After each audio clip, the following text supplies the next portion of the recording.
Foreign service academy থেকে এই মুহূর্তে যুক্ত হচ্ছেন আশিকিন প্রিন্স। চলে যাচ্ছি তার কাছে। প্রিন্স, কিছুক্ষণ পরে বৈঠকটি শুরু হতে যাচ্ছে। সবশেষ কি খবর রয়েছে আপনার, সেখান থেকে জানাবেন।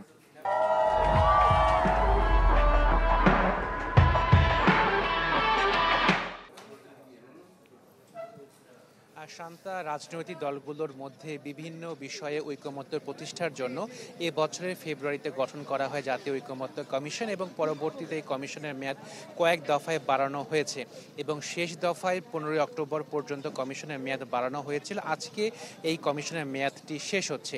আরেকটি গুরুত্বপূর্ণ বিষয়, এরই মধ্যে চূড়ান্ত করা হয়েছে জুলাই জাতীয় সনদ। এটি গতকাল প্রত্যেকটি রাজনৈতিক দলের কাছে পাঠানো হয়েছে এবং 17 অক্টোবর সংসদ ভবনের দক্ষিণ প্লাজায় এই সনদের সই অনুষ্ঠান হবার কথা রয়েছে।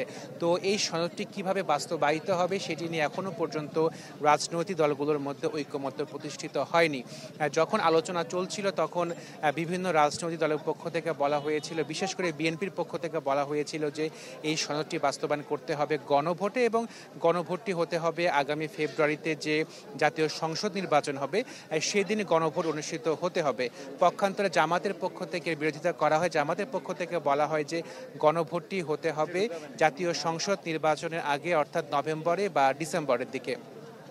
অন্য একটি রাজনৈতিক দল এনসিপি, তারাও বলছে যে এই গণভোটটি হতে হবে ফেব্রুয়ারিতে জাতীয় সংসদ নির্বাচনের আগে। তো এই যে মতবিরোধ রয়েছে, এই মতবিরোধের মধ্যেই কিন্তু আজকে আবারও বৈঠকে বসছে জাতীয় ঐকমত্য কমিশন রাজনৈতিক দলগুলোর মধ্যে থেকে। এবং আমরা জানতে পেরেছি যে দলগুলোর মধ্যে যে মতবিরোধ রয়েছে বাস্তবায়ন প্রক্রিয়া নিয়ে, তো এমন অবস্থাতে সনদ তারা সই করবেন কিনা এরকম একটি অনিশ্চয়তা তৈরি হয়েছে। এর প্রেক্ষিতে মূলত আজকে এই আলোচনাটি আবারও শুরু হচ্ছে। কিছুক্ষণের মধ্যে প্রধান উপদেষ্টা তিনি ফরেন সার্ভিস একাডেমিতে আসবেন এবং আসার পরে মূলত শেষবারের মতো হয়তো বা যদি না মেয়াদ বাড়ানো হয় এই কমিশনের বৈঠকটি শুরু হবে। শান্তা।